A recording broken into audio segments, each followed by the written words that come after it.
आज जब गाड़ी नहीं था, जब बड़ा बड़ा बिल्डिंग नहीं था, मोबाइल नहीं था, क्या हम लोग जिंदा नहीं रहते थे? रहते थे और बढ़िया जिंदगी जीते थे, अच्छा से खाते पीते थे, इस तरह का भूखमरी का शिकार भी नहीं होते थे। लेकिन आज तो इतना होने के बाद भी अगर कमाने नहीं गए तो जिंदा नहीं रह पाएंगे। तो ऊपर वाला प्रकृति के रूप में हम लोग को सब कुछ दे दिया और उसके बदले हम लोग को कुछ मांगता नहीं है। आज हम लोग बिना सांस का एक क्षण जीवित नहीं रह सकते हैं। हम लोग तो यहाँ एक एक चीज को खरीद खरीद के खा रहे हैं, जी रहे हैं। वो तो ऐसा चीज दे रहा है जिसके बिना एक क्षण जीवित नहीं रह सकते हैं, लेकिन वो हवा को हम लोग कितना में खरीदते हैं? कोई खरीदता है? आज अगर 5 किलो चावल मिल रहा है तो हम लोग कोटा का दुकान में 5 घंटा लाइन लग सकते हैं, लेकिन जिसके बिना हम लोग जीवित नहीं रह सकते उसके लिए कितना देर लाइन लगते हैं? नहीं लगते, है ना? तो हम लोग का पुरखा लोग का यही कहना है कि ऊपर वाला तो बिना मांगे हम लोग को हर कुछ दे देता है। हम लोग सोए हुए भी हैं, कुछ नहीं जान रहे दुनिया का, फिर भी ऑक्सीजन को हम लोग सांस में ले रहे हैं और जिंदा हैं, तो उसका आभार तो प्रकट करना चाहिए। तो हम लोग का पुरखा लोग बृहस्पतिवार का दिन क्या करता था? उस दिन बेटी भी हार कोड़ी नहीं करता था, बेटी विदा नहीं करता था, जीव हत्या नहीं करता था।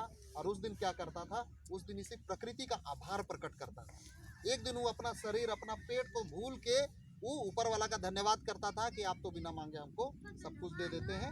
तो बिफे को वो अपना ताम झाम से किनारे हटके उस दिन केवल ऊपर वाले को याद करता था। इसलिए उस दिन हार कोड़ी नहीं करता था, इसलिए उस दिन बेटी विदा नहीं करता था, इसलिए उस दिन मांस मछली बहुत ज्यादा वो सब कुछ नहीं करता था, है ना? तो ये चीज था। उसी चीज को तो आज प्रार्थना सभा के माध्यम से हम लोग का अगुआ लोग जगाया और बेहतर रूप दिया। तो ये चीज है। तो ऊपर वाला सब कुछ हम लोग को दे दिया। तो ये हम लोग सरहुल भी मनाते हैं, तो सरहुल उसका बड़ा रूप है। सरहुल में हम लोग जितना भी नया नया फल फूल जो भी प्रकृति में आता है, जिसको हम लोग खाते हैं और जीते हैं, तो उसको जब तक सरहुल नहीं आ जाता है, जब तक हम लोग सरना माँ के चरण में जब तक हम लोग नहीं चढ़ाते, सिंगोगा के चरण में जब तक नहीं चढ़ाते हैं, तब तक उसको हम लोग नहीं खाते। उससे पहले अगर खा गए तो बोला जाता है कि सुतड़ा हो गया, बोला जाता है। इधर करते हैं कि नहीं करते हैं? उटकल हो गया, कटहर हो गया, सरहुल से पहले खाते हैं? नहीं खाते हैं। जब तक हम लोग सरहुल में वो धरती माँ के चरण में नहीं चढ़ा लेंगे, तब तक हम लोग कोई चीज़ को नहीं खाते। तो इतना बढ़िया हम लोग प्रकृति को आभार प्रकट करते हैं और उसके बाद ही हम लोग उस चीज़ को खाते हैं, है ना? तो ये चीज़ है। और सरहुल में ही पाहन और पहनाइन को धरती और पाहन को सूरज का प्रतीक मान के उन लोग का विवाह कराया जाता है ना? कि इसी धरती और सूरज के मिलने से पूरा सृष्टि का रचना हुआ है। इतना बड़ा चीज। आज मान लेते इस धरती से कौन इनकार करेगा? अमेरिका का लोग बोलेगा कि हम इस धरती में जन्म नहीं लिए हैं, या बिना धरती का जिंदा रह सकते हैं? कोई नहीं बोल सकता है। मुस्लिम भी नहीं बोल सकता है, ईसाई भी नहीं बोल सकता है, चाइना का आदमी भी नहीं बोल सकता, दुनिया का कोई भी धर्म का आदमी हो या किसी भी देश का आदमी हो, इस प्रकृति से इनकार नहीं कर सकता। तो इतना बेहतर चीज हम लोग का है, इस चीज को जानने की जरूरत है। तो ये है हमारा सरना धर्म, हमारा प्रकृति धर्म। आज हम लोग को इसी को जानना है, समझना है। आज मुस्लिम भी भले अपने आप को मुस्लिम बोल ले, लेकिन अगर प्रकृति से थोड़ा सा अगर इनकार किया, वो जिंदा नहीं रह पाएगा। हम लोग उस दिन भी बताए थे एक तो उदाहरण कि मुस्लिम, उसका जो नेक दस्तूर है वो प्रकृति से अछूता नहीं है। कोई भी धर्म का लोग हो, हम लोग उदाहरण दे रहे हैं मुस्लिम का। मुस्लिम अगर मान लेते हैं पानी का यूज करता है तो वो ऐसा लोटा रखता है और उसमें एक तो छोटा सा ही रहता है, पानी वहीं से गिरता है ना? काहे? क्योंकि इस्लाम धर्म का जो शुरुआत हुआ वो अरब कंट्री से हुआ है, जहाँ पूरा केवल बालू और बालू है, वहाँ पानी नहीं मिलता है, वहाँ पेड़ खोजने से नहीं मिलता है। तो उसको पता है कि पानी का यूज अगर हम लोग सही से नहीं किए, प्रकृति के साथ खिलवाड़ किए, खत्म हो जाएंगे। इसलिए वो लोटा जो रखता है उससे एकदम थोड़े सा पानी गिराएगा, फालतू पानी नहीं गिराएगा, और उतने से ऐसे करके धोआएगा। उजू करना बोलते हैं, है ना? ऐसे करके धोआएगा तो एक एक चीज को उतने ही पानी से वो पूरा धोआ लेता है। वो जान रहा है कि पानी का बर्बादी किए तो अल्लाह भी हमको नहीं बचा सकता है। बबूल का पेड़ इक्का दुक्का दिखता है ना? एक ठो डाली, एक ठो टहनी अगर तोड़ लिया है तो उसको महीनों भर उससे वो दतुन करेगा, है ना? उसको वो जीभी करके हम लोग एक एक दिन में फेंकते हैं, वो भी नहीं करेगा। उसको पता है कि प्रकृति को अगर हम नुकसान पहुंचाए और धड़ल्ले से अगर डेली अगर एक एक ठो दतवन तोड़े ना, तो एक ठो हरा बड़ा जो पेड़ दिख रहा है वो भी नहीं रहेगा। और हम मस्जिद के बिना जी सकते हैं, अल्लाह के बिना जी सकते हैं, लेकिन बिना वो पेड़ का जीवित नहीं रह सकते। उसको भी पता है, लेकिन अभी उसको नेक दस्तूर में कर रहा है, लेकिन कहाँ से शुरू हुआ शायद बहुत मुस्लिम को भी नहीं पता होगा। लेकिन कारण यही है कि बिना प्रकृति का कोई दुनिया में जिंदा नहीं रह सकता। तो हम लोग का जब इतना बढ़िया धर्म है तो फिर हम लोग काहे भटकेंगे। आज अगर हम लोग, बहुत सारे लोग आज सरना धर्म छोड़ के ईसाई धर्म चले गए हैं, लेकिन आज उन लोग को एहसास है। हम लोग अगर सवाल कर दिए उसका जवाब उन लोग के पास नहीं रहता है ना। तो वो चीज़ है, लेकिन अभी मजबूरी है, चला गया तो इधर ना आना बन रहा है ना उधर रहना बन रहा है। मुस्लिम लोग भी दाढ़ी रखता है, तो ऐसा नहीं कि मतलब कोनो पहचान है कि को नहीं है, वैसा नहीं है ना। मरुस्थल क्षेत्र में जो भी रहता है ना, वहाँ पर होता क्या है कि जब आंधी चलता है तो बालू का इतना खतरनाक आंधी चलता है कि उस चेहरा में भी मारेगा तो चेहरा का भी हालत खराब कर देगा, है ना। तो उसके चलते उन लोग को मजबूरी में दाढ़ी रखना पड़ता है। दाढ़ी अगर नहीं रखेगा तो बालू को नहीं झेल सकता है उन लोग का चेहरा, है ना। लेकिन इसमें ये भी है कि फिर मूछ क्यों नहीं रखता है तब। मूछ इसलिए नहीं रखता है कि वहाँ पानी का इतना किल्लत है, कोई भी चीज़ खाए तो मुंह में लटकेगा, मूछ में लटकेगा, कोई भी चीज़ पिएगा मूछ में लटकेगा।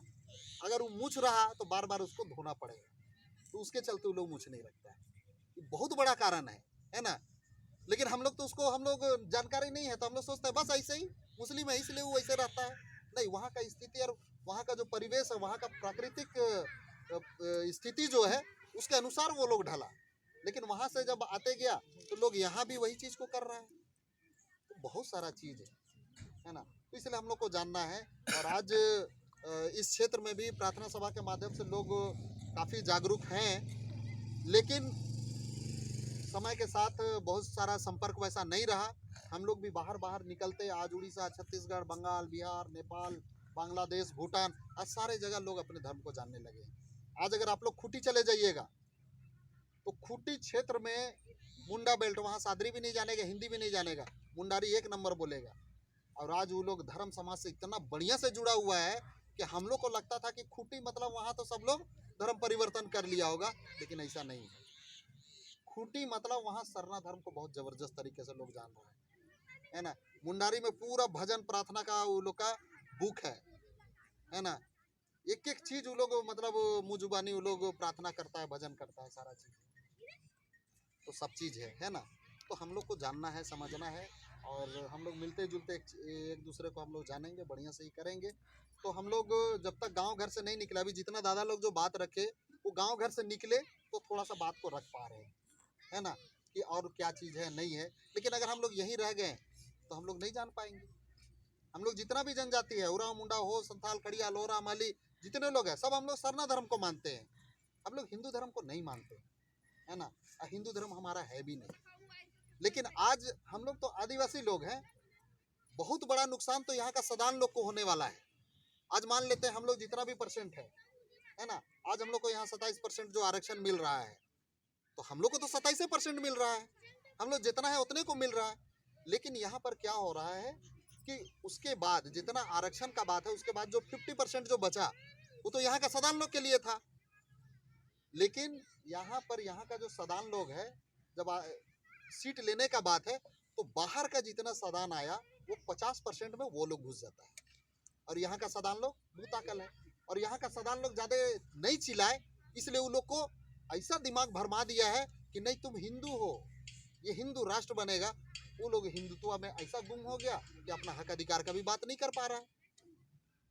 आज वो लोग 50% में, आज बिहार का लोग आके घुस गया और 50% में एक तो भी यहाँ का सदान नहीं दिखेगा, है ना।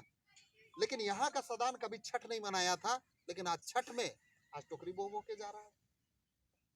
उन लोग का मंदिर में कभी भोजपुरी गीत, भोजपुरी भाषा तक नहीं जानता है यहाँ का सदान लोग, लेकिन उन लोग का मंदिर में भोजपुरी भजन बजेगा, भोजपुरी गीत बजेगा। आज वो लोग अपना अस्तित्व को खो दिया है। हम लोग आदिवासी देखा जाए तो हर मामले में हम लोग बहुत जागरूक है, हम लोग संघर्ष कर रहे हैं, है ना। आज संघर्ष कर रहे हैं और बुरा स्थिति में दिख रहे हैं, लेकिन हम लोग अपना अस्तित्व को बचा के रखें। अरे ऊपर का चमक धमक तो कभी भी हम लोग कर लेंगे, लेकिन अंदर का अस्तित्व ही खत्म हो जाएगा तो फिर हम लोग क्या चीज़ को बचाएंगे, क्या चीज़ को हम लोग अपने बाल बच्चों को बताएंगे। तो हम लोग अपना अंदर का चीज़ को अभी बचा के रखें, बाहर का चमक धमक तो समय के साथ हो जाएगा, है ना। तो ये चीज़ है, तो बहुत सारा चीज़ है जिसको दादा लोग भी हैं, ये लोग भी बताएंगे। बस हम लोग ठोस रूप में यही बोलना चाहेंगे। अभी हमारे मास्टर साहब भी वही चीज़ को बोले कि हिंदू धर्म है क्या, वो ब्राह्मणों के द्वारा थोपा गया एक तरह से। हिंदू धर्म का मतलब क्या हुआ? हिंदू धर्म में 4 वर्ण व्यवस्था है, ब्राह्मण है ना, क्षत्रिय, वैश्य और शूद्र। बताइए आदिवासी लोग हम लोग किस में आते हैं? क्या हम लोग ब्राह्मण में आएंगे? नहीं। क्षत्रिय में आएंगे? नहीं। वैश्य में आएंगे? शूद्र में आएंगे? नहीं आएंगे। लेकिन अभी अगर हम लोग हिंदू बोलते हैं तो हम लोग जाएंगे भी तो कहाँ? अगर वो रखना भी चाहेगा तो कहाँ रखेगा? ब्राह्मण में रख सकता है? नहीं। क्षत्रिय में रख सकता है? नहीं। वैश्य में रख सकता है? नहीं। कहाँ रखेगा? शूद्र में।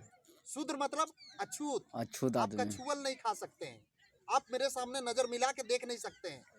हाँ, मतलब कोरोना में अभी जो सोशल डिस्टेंस वाला हुआ ना, आपको कोरोना का वायरस बना दिया जाएगा। आप उसके सामने चप्पल पहन के नहीं जा सकते हैं। अगर वो आ गया तो आपको कुर्सी छोड़ के जमीन में बैठना पड़ेगा और उसको कुर्सी देना पड़ेगा। आप उसके साथ कुर्सी में बैठ गए तो आप पाप किए ब्राह्मण लोग के हिसाब से, हिंदू धर्म के हिसाब से। आप लोग मनुस्मृति नहीं पढ़े होंगे, जिस दिन पढ़ लीजिएगा ना उस दिन कान पकड़ लीजिएगा, इतना डेंजर चीज है।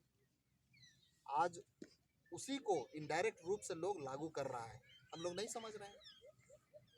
आप मंदिर बोलिएगा तो जो बोल रहे थे ना, तिवारी लोग खुश हो गया, आंडे पांडे सब खुश हो जाएगा। काहे? वो जान रहा है कि फंस गया, वो पिंजरा में फंस गया, मेरा जाल में फंस गया, वो जान रहा है।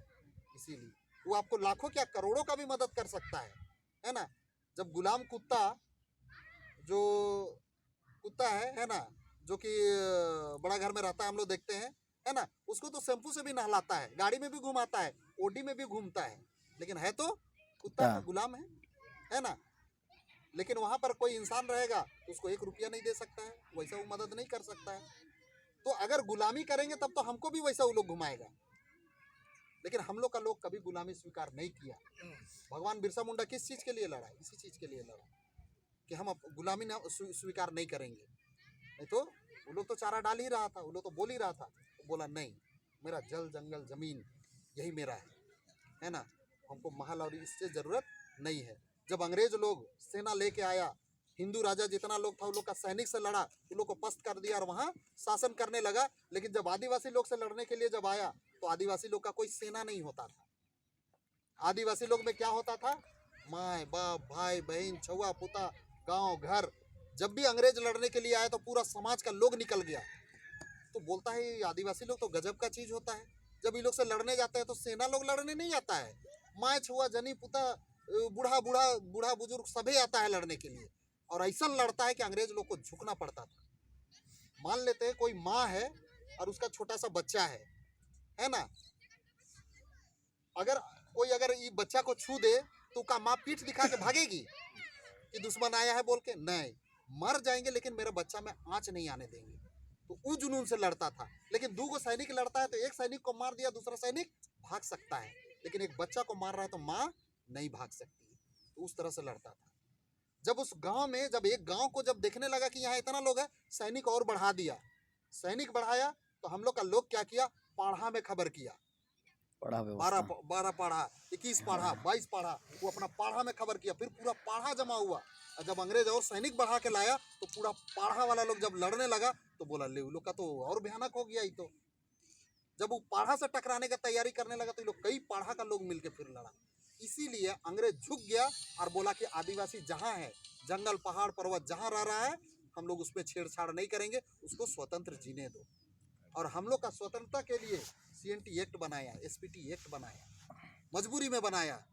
जब बाद में उन लोग को जाना कि नहीं, आदिवासी इस धरती से प्यार करता है, इसको संपत्ति नहीं समझता है, इस धरती को अपनी माँ समझता है। इसलिए वो लोग कानून में लाया कि आदिवासी जमीन गैर आदिवासी नहीं ले सकता है। लेकिन आज हम लोग को जनरल लोग क्या सिखाता है? अरे इसको जनरल बना के बेच दोगे तो ढेर पैसा मिलेगा। अरे अपना माँ को जनरल बना के बेच देंगे, ढेर पैसा मिलेगा। तो उसको समझना है ना, कि ये धरती हमारी माँ है, ये संपत्ति नहीं है। बहुत सारा चीज है, हम लोग को बहुत बारीकी से जानना होगा। इस सरना धर्म मतलब छोटा मोटा चीज नहीं है, बहुत बड़ा चीज है। आज इस सरना धर्म को जान गए, पूरा दुनिया में हम लोग राज कर सकते हैं। लेकिन जिस दिन सरना धर्म को नहीं जानेंगे, हम लोग गुलाम ही बन सकते हैं। उससे ज़्यादा कुछ नहीं हो सकता।